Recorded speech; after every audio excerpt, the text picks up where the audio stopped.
Making sure everybody's awake there. If you would grab a Bible, let's turn to Hebrews chapter 12. Hebrews 12. That is where we'll be centering this part of our worship, where we study from the Bible. Hebrews chapter 12. It is good to see you this morning. We have a great crowd here. We have a number of people who are visiting with us, and we are just so thankful for that. It has been such a blessing for us to be able to see more and more of our people who have not been able to get out, now able to get out. And to see those who are visiting with us, who have taken time to be here. I've had several people, we have a family visiting with us this morning.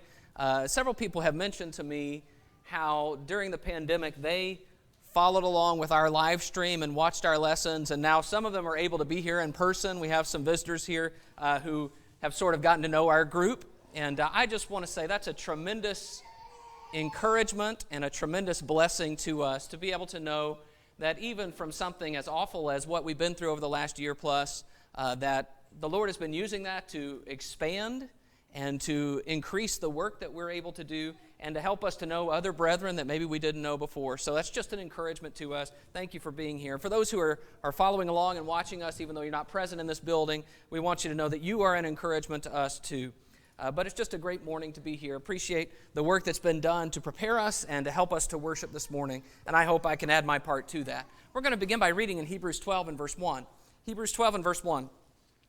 It says, "Therefore, since we are surrounded by so great a cloud of witnesses, let us also lay aside every weight and sin which clings so closely, and let us run with endurance the race that is set before us, looking to Jesus, the founder and perfecter of our faith, who for the joy that was set before him endured the cross, despising the shame, and is seated at the right hand of the throne of God." The Hebrew writer takes us to the ancient stadium. It's time for a race. And so we are in a great amphitheater, and the stands are packed, and everyone is here to watch us run. There is, in the words of the Hebrew writer in verse 1, so great a cloud of witnesses, a huge assembly of people who are great in number and great in character. But what is a witness? Usually when we use the word witness in English, we have the idea of someone who is there to watch something, to see something. And so we'll talk about that in a court case. We'll say there are witnesses. Or sometimes at a wedding, we'll say there are witnesses here. And they will watch this and then say something about, yes, this is what I saw. But here, witnesses, and in the Bible, the word witness often has more than just a watching element to it. It has a testimony element. These are men and women who have something to say. And I want us to think about that for a few minutes this morning. There are people around us, watching us, who are the great heroes of faith. They are a great cloud of witnesses.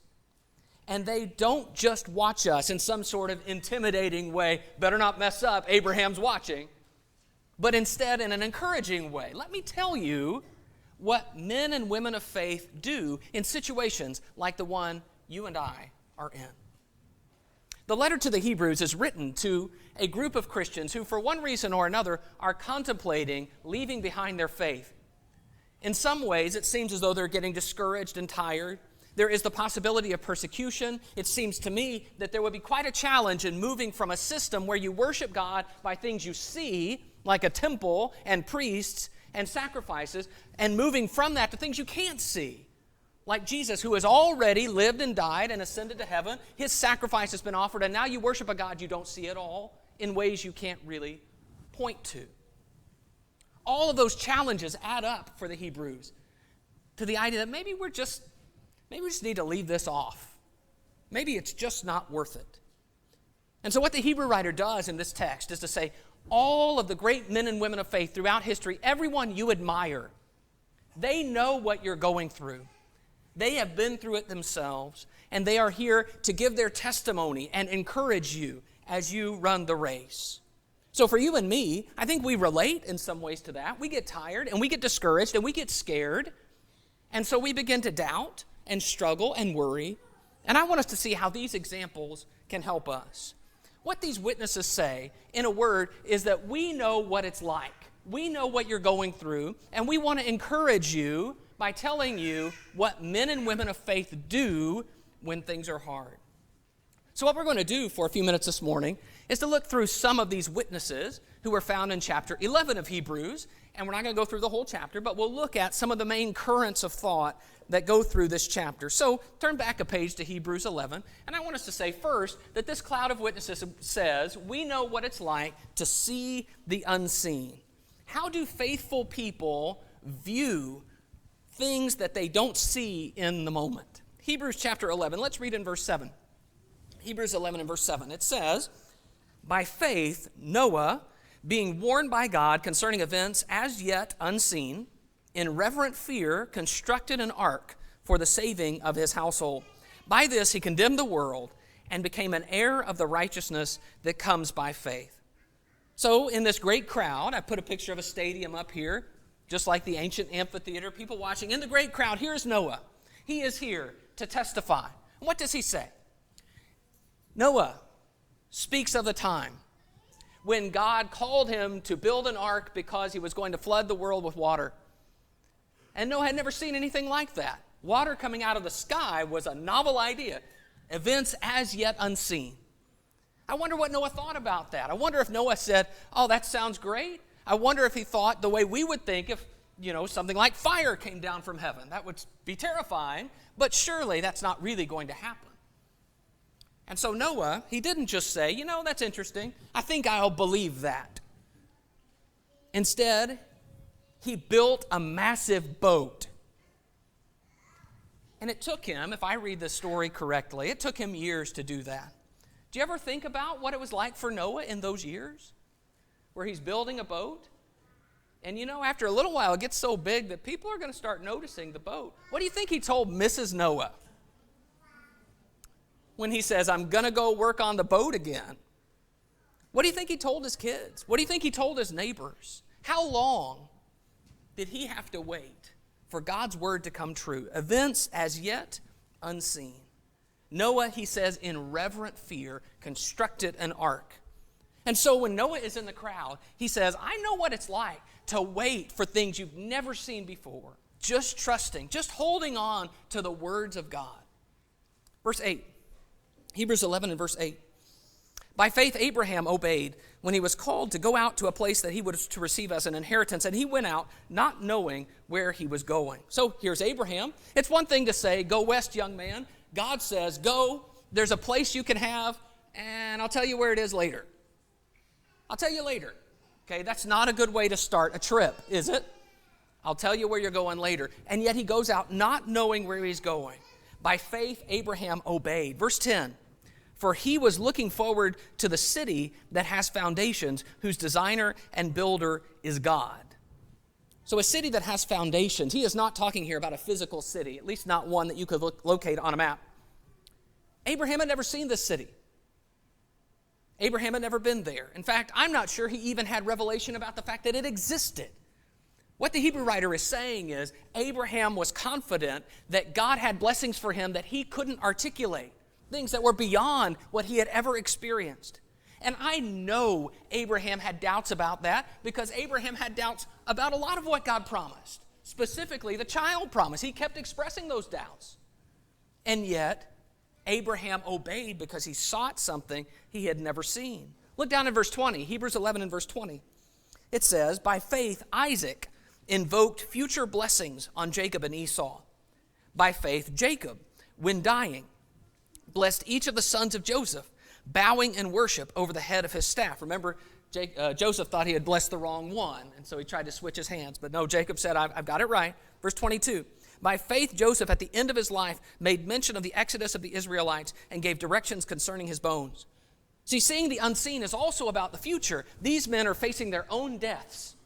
And yet as they face death, Isaac and Jacob and Joseph all look to the future. They look to what their families are going to become and their kids are going to become. They look at what God's going to do with the children of Israel. And they make instructions and promises based on their faith in what they have never seen. The future, which for all of us is as yet unseen. Verse 27, Verse 27, by faith, this is Moses, he left Egypt, not being afraid of the anger of the king, for he endured as seeing him who is invisible.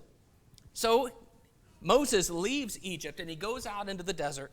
And the text specifically says that he was not afraid of the king, even though in Exodus it says he was afraid of the king and left. I think what this is saying is that Moses was able to put aside his fear of the king and say, I'm going to go out, and that whole mission that he had in mind of how to save God's people, I'm going to leave that off for a while. God will provide a new way. By faith, he says, he pursued seeing him who is invisible. Verse 29, by faith the people crossed the Red Sea as on dry land, but the Egyptians, when they attempted to do the same, were drowned. By faith the walls of Jericho fell down after they had been encircled for 7 days. God's people see the unseen. They come to the edge of the Red Sea. And when God parts the sea, they walk through. Do you realize how much courage that would have taken to walk through? I mean, you don't know how long that thing is going to stay divided. In fact, it doesn't stay divided much longer than after they get through it. Do you know how much faith it would take to walk around the city of Jericho over and over again? To not say to Joshua, what is the plan exactly? Over and over again, God's people pursue by seeing things that have never been seen or known. Put all those people together. They're in the crowd. Here they are to give their testimony. What do they say? They say that God's people are never sure of what's going to happen next. They never follow God because everything is laid out clearly before them. They always follow by faith.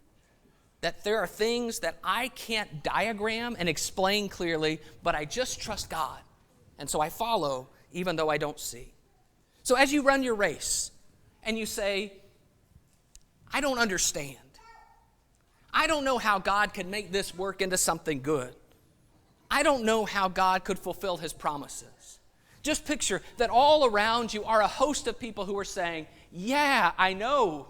I didn't know how God was going to make water come down from the sky and how this boat was going to save us all. And they say, yeah, I know. I didn't know where I was going when I left my home. Yeah, I know. I didn't know how God was going to save the people from Egypt. I didn't know how God was going to make those walls come down. I didn't know how we were going to get through that Red Sea. I didn't know. But people of faith don't quit because they don't know. They see beyond what they see to the unseen. That's what people of faith do. So, when our world pressures us to say that the only important things in life are the things that we see. In fact, the world would say that the only things that are real are the things that we see. We are surrounded by a cloud of witnesses who tell us emphatically, you can't always see it, but it doesn't mean it's not real. These are the people who encourage us. Second, these witnesses say we know what it's like to be hated for our faith. Look in Hebrews 11 and verse 4. Hebrews 11 and verse 4, it says, by faith Abel offered to God a more acceptable sacrifice than Cain, through which he was commended as righteous, God commending him by accepting his gifts. And through his faith, though he died, he still speaks. So Abel offers his sacrifice and pleases God, but that only makes him a target for Cain. An evil, angry, jealous man lashes out at a good man for doing good. What did Abel do wrong? What did Abel deserve? And yet, Abel, though he died, still speaks. What does he say? What does Abel say, even today? He says, you may be hated for your faith, but it's still worth it if you please God. And that message calls out from beyond the grave. Look at verse 24 of Hebrews 11. Hebrews 11 and verse 24. It says, by faith Moses, when he was grown up, refused to be called the son of Pharaoh's daughter, choosing rather to be mistreated with the people of God than to enjoy the fleeting pleasures of sin. He considered the reproach of Christ greater wealth than the treasures of Egypt, for he was looking to the reward. So Moses leaves the pleasures of the palace to live like a slave. I would rather be with the people of God who were slaves in Egypt than to be in the palace. In fact, Moses not only becomes a slave, he is hated by his fellow slaves. Over and over again, they reject him, they complain about him, they try to stone him, they try to go back to Egypt, they try to get a new leader. Over and over again, Moses is rejected. He is rejected by Egypt, he is rejected by Israel, and yet this text says that he chose it. Verse 25, it says, choosing rather to be mistreated with the people of God than to enjoy the fleeting pleasures of sin. And then verse 26, he considered the reproach of Christ greater wealth than the treasures of Egypt. The reproach of Christ. That's a fascinating phrase. Remember, Moses is about 1,500 years upwind of Jesus. And yet it's the same reproach that Jesus is going to endure when he is crucified and rejected. And then that Christ's people will endure throughout the centuries down to today. The reproach of Christ is the suffering and the rejection, the being hated for our faith that has always accompanied following God from the very beginning to today. And this cloud of witnesses says, yeah, we know that sometimes people will lash out at people of faith. It has always been this way. And then there are others in the crowd. In verse 36, Hebrews 11 and verse 36, others suffered mocking and flogging, and even chains and imprisonment. They were stoned. They were sawn in two. They were killed with the sword. They went about in skins of sheep and goats, destitute, afflicted, mistreated, of whom the world was not worthy, wandering about in deserts and mountains and in dens and caves of the earth. These people are unnamed because if we had a list of names, we wouldn't know who they were. They're not people who are big, important people. They are insignificant in the world's eyes. They are just others. They are regular people who suffered and struggled and were persecuted and killed. They are mocked and flogged and jailed and stoned and sawn and cut in pieces. They are homeless. They don't have normal clothes, and they are living in the dark places. The world despised them, and specifically, he says in verse 38, that the world was not worthy of them. Now, those people are watching us. They're in the crowd. What do you think they have to say to us? They say, we know what it's like. So when we say, I don't know why people are so ugly to Christians, or why do people seem to cater to all the other groups but not to us? Or we say, I feel targeted for my faith. They say to us, yeah, I know. I've been there. And when we complain about the small slights we experience because people don't revere our faith, these people say, I know what it is to suffer for my faith. Abel's blood cries out to us. He says, yes, I've been there. And Moses says, yes, I suffered, I know. And these others say, it may get worse.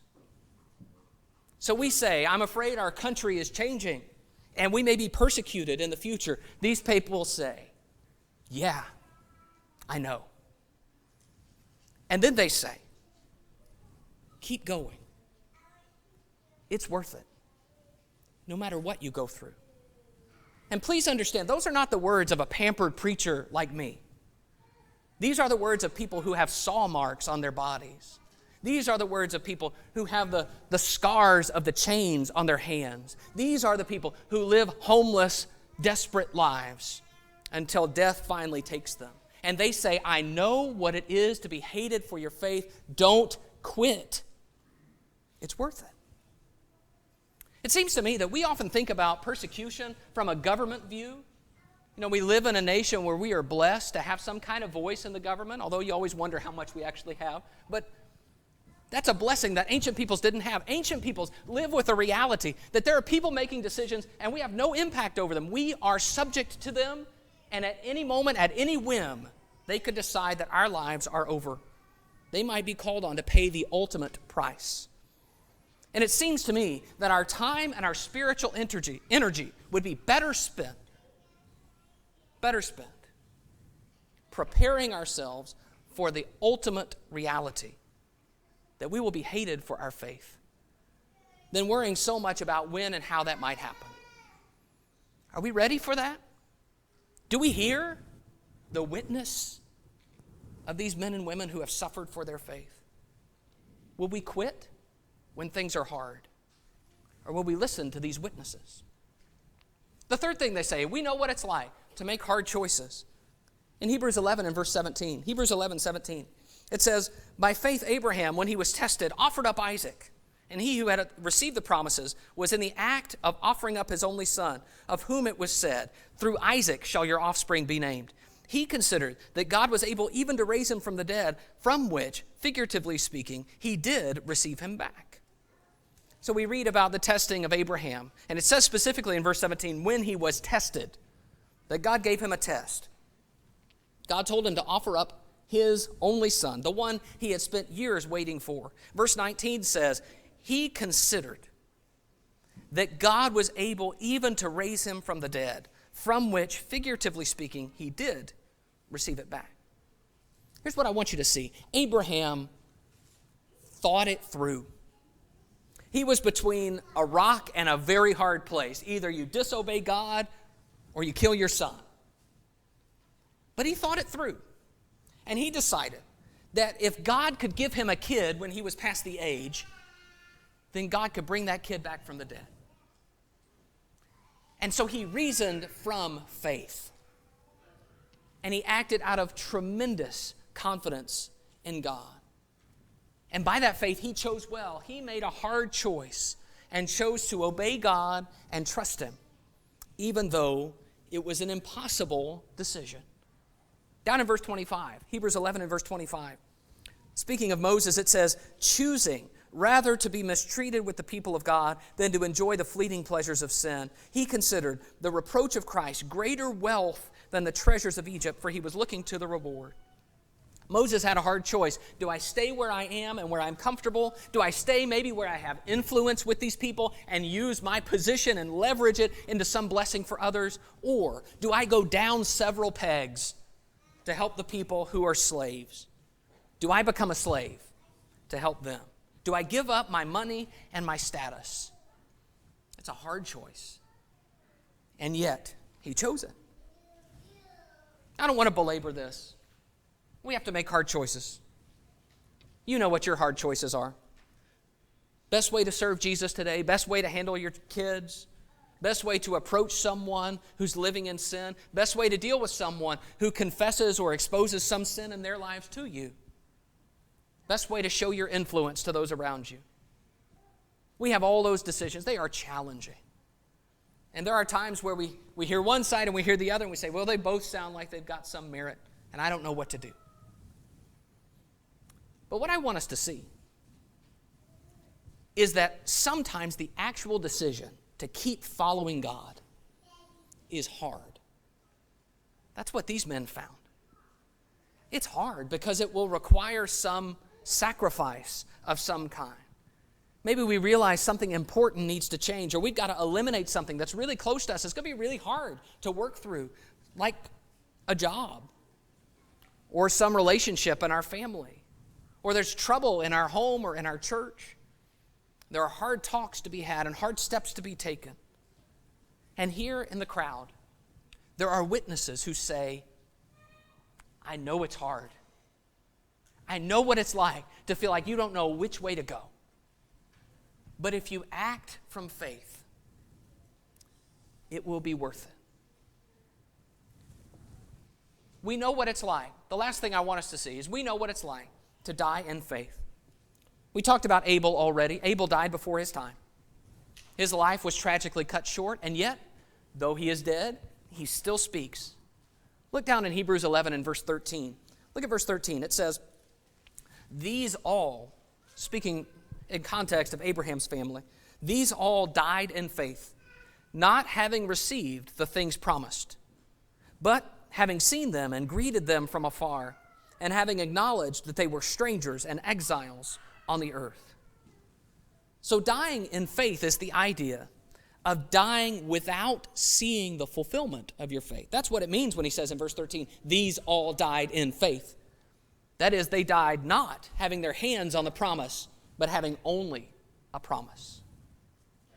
So Abraham died without ever seeing his family become like the sand of the seashore. Abraham died without seeing this land be in his family, the land God had promised. Now I understand, in some of that, God gave him a sense of the timetable. He knew that God was going to let things happen and they're going to go down to a foreign land and all of that.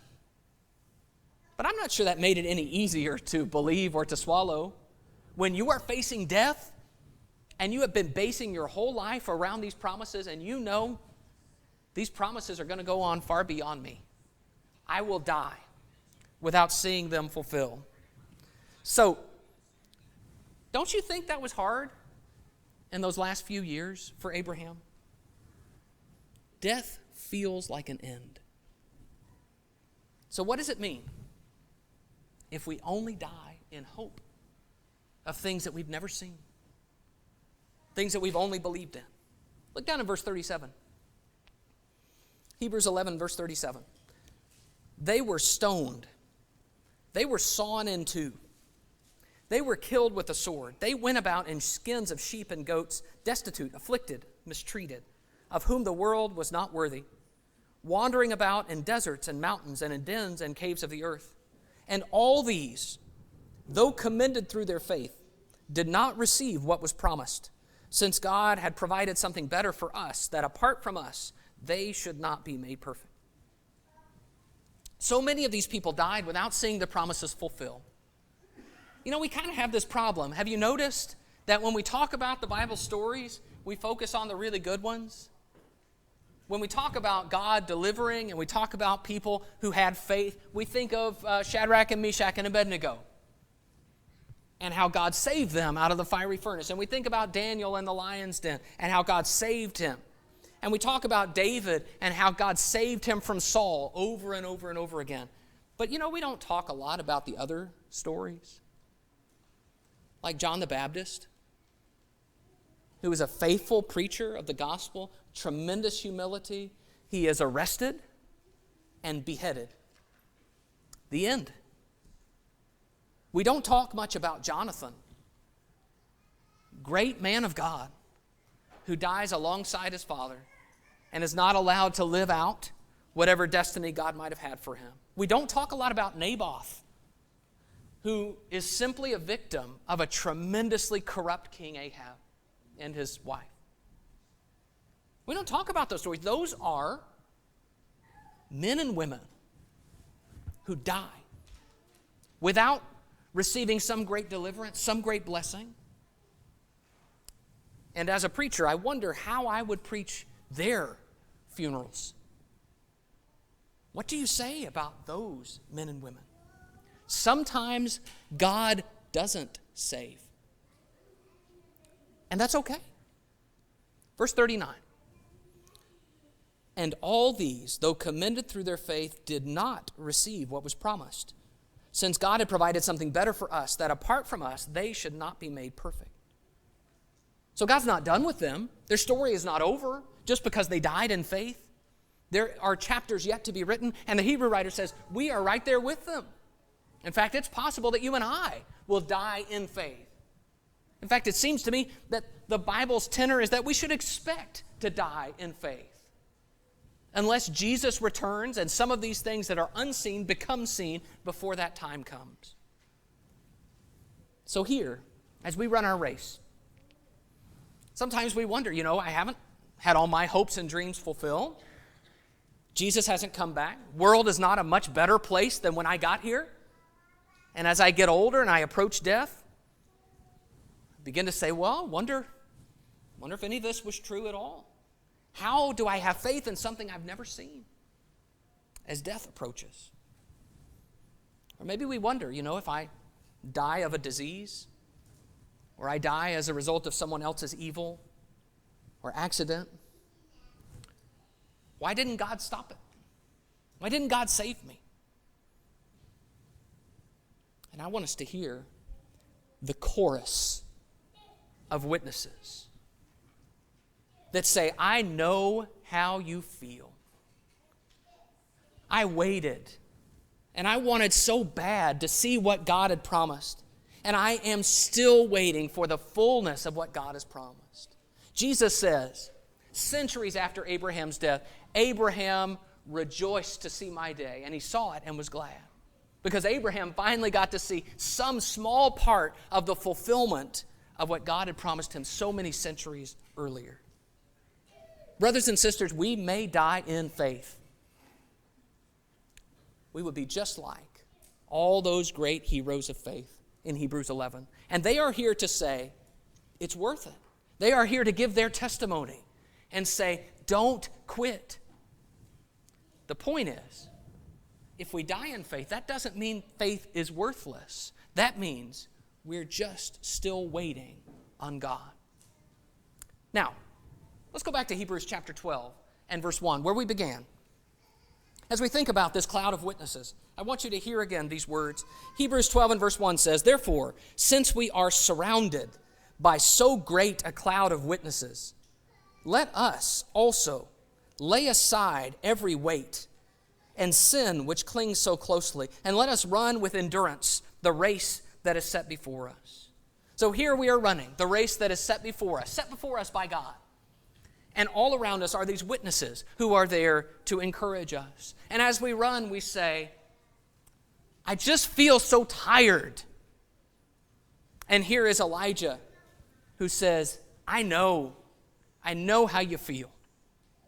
And we call out and we say, sometimes people hate me. And here's the voice of Jeremiah saying, man, I know. And we say, sometimes it's just so hard. And there is a chorus of voices, one after another, that say, I know. I know how that feels. And so we turn away from all our complaining and we turn to the race that is set before us. What does God call on us to do? And so verse 1 says, let us also lay aside every weight and sin which clings so closely. In the ancient world, runners would shed their clothes to run.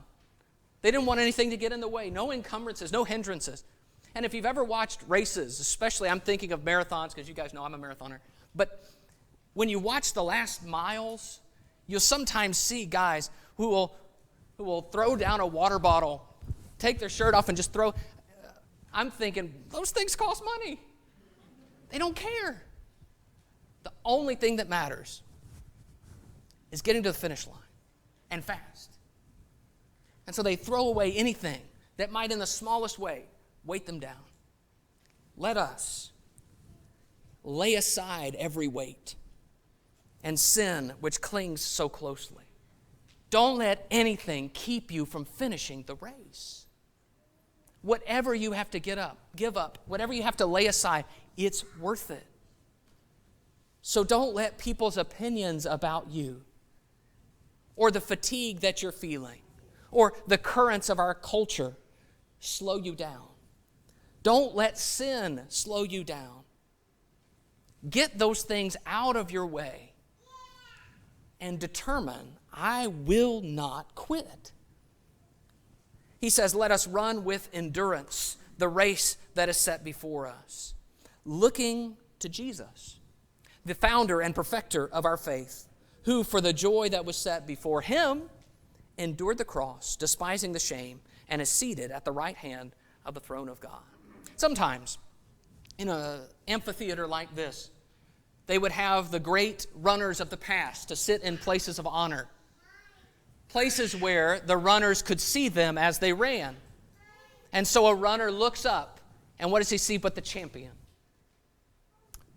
And so he says in verse 2, we look to Jesus, the author and finisher of our faith, because Jesus has shown us what it is to run the race well.